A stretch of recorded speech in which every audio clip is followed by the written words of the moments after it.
Recently, I've seen a few videos floating around about the Battle of Cable Street, October 1936, an incident that both renewed interest in and diminished power in the BUF, the British Union of Fascists. I don't know how many people here know about the incident, but according to the revised version of history, it is a defining moment in British history, where the entire East End of London spontaneously rallied together and forced back the march of the fascist Oswald, Mosely and his thugs in an heroic act. Of course, the truth is somewhat different. The truth of the matter is that far from being opposed to Mosely, a large percentage of the East End of London actually supported the BUF. In fact, the whole rally had been organised because, after a series of well-supported marches through the East End of London, which had attracted little opposition, Mosely had decided to hold a mass rally on the 4th of October 1936 to mark the 4th anniversary of the founding of the party and to thank those who had supported him. The intention was that the BUF should assemble at Royal Mint Street at 2:30 p.m. for an inspection by Mosely, and then this would be followed by a march through the East End. So if the East End were not really opposed to Mosely, then where did the opposition come from? This brings us to a character by the name of Jack Spot. Jack Spot, real name Jacob Colmore, was born on the 12th of April 1912 in Whitechapel's Myrtle Street, and he was the son of Polish immigrants. At 15 he became a bookies runner, then a year later hooked up with a man running protection rackets on the Sunday morning stalls in Petticoat Lane. Quickly showing his aptitude for gangland, Colmore managed to fall out with his senior partner, fought him and took the protection business for himself, emerging as the self-styled King of Oldgate. From that moment on, Colmore ran the protection rackets in the East End, and if a thug was needed, he was the man to draft them in. Colmore's links stretched north to Leeds, Manchester, Newcastle and Glasgow, and so when the news came out about Mosely's march, there was no more suitable man to organise the opposition. The Jewish traders of the East End, who were quite a significant number, raised £10 each, around £1,250 or $2,500 each in today's money, to bus in renter thugs from around the country, along with the communist thugs of Britain, to stand against Mosely and cause as much trouble and disruption as possible. The operation, in today's money, cost hundreds of thousands of pounds or dollars, and involved the raising of a private army on British soil, something that is illegal now and was also illegal at the time. Of course, the Jewish-influenced press didn't report the fact, even though it was all well known. For example, here is the Special Branch Police report from November 1936 of the incident.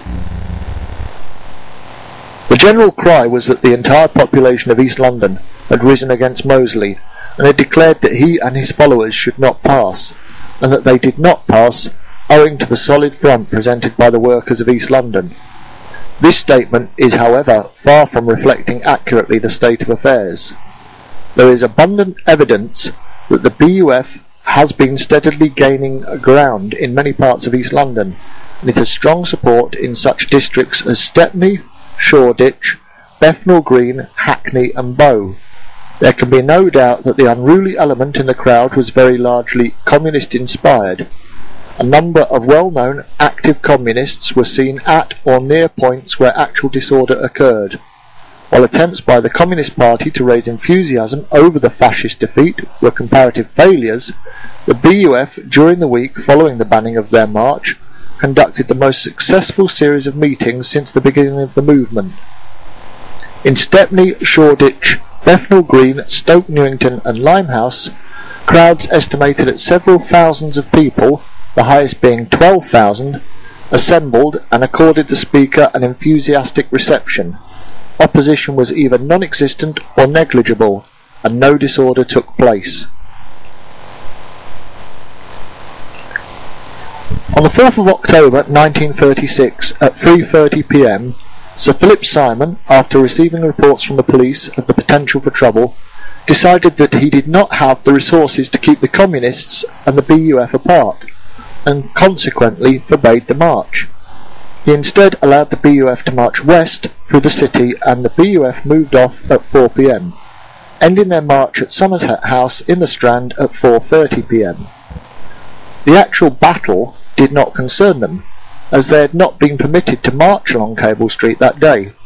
Meanwhile, the communists in Cable Street had overturned a lorry, timber was expropriated from a builder's yard, along with bricks with which to pelt the police.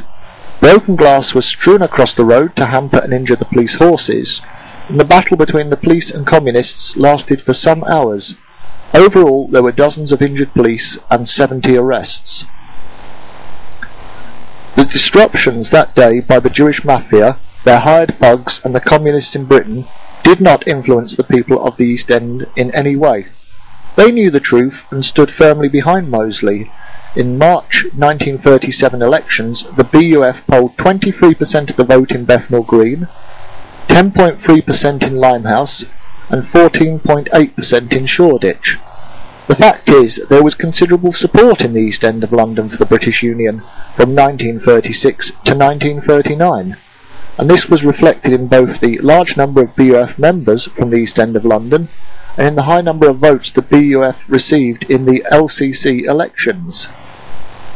Sadly, because of Jewish-influenced media reports and disinformation from Parliament, the rest of the country never heard the true version of events.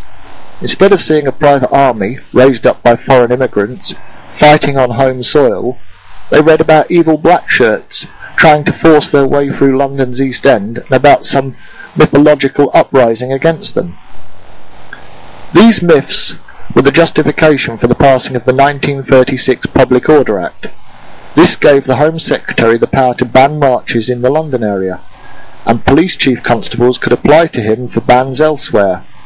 This legislation also made it an offence to wear political uniforms and to use threatening and abusive words. Of course, unable to march anymore, unable to hold meetings and rallies associated with violent clashes even though they hadn't been involved, and stripped of their uniform, the BUF's national popularity began to decline. In 1938, several members of the BUF left the organisation and founded the National Socialist League. This included John Beckett, William Joyce, William Allen, Robert Forgan and A.K. Chesterton. This really was the end of Britain's resistance to starting a war with Germany, and the beginning of the loss of millions of innocent lives around the world. I'm sure a lot of their policies would now seem a little dated, but they were fairly revolutionary at the time, given the very rigid society that had existed in Britain before the First World War. But the BUF and the Union Movement, Mosley's post-war group, helped pioneer both women's rights and environmentalism in British politics.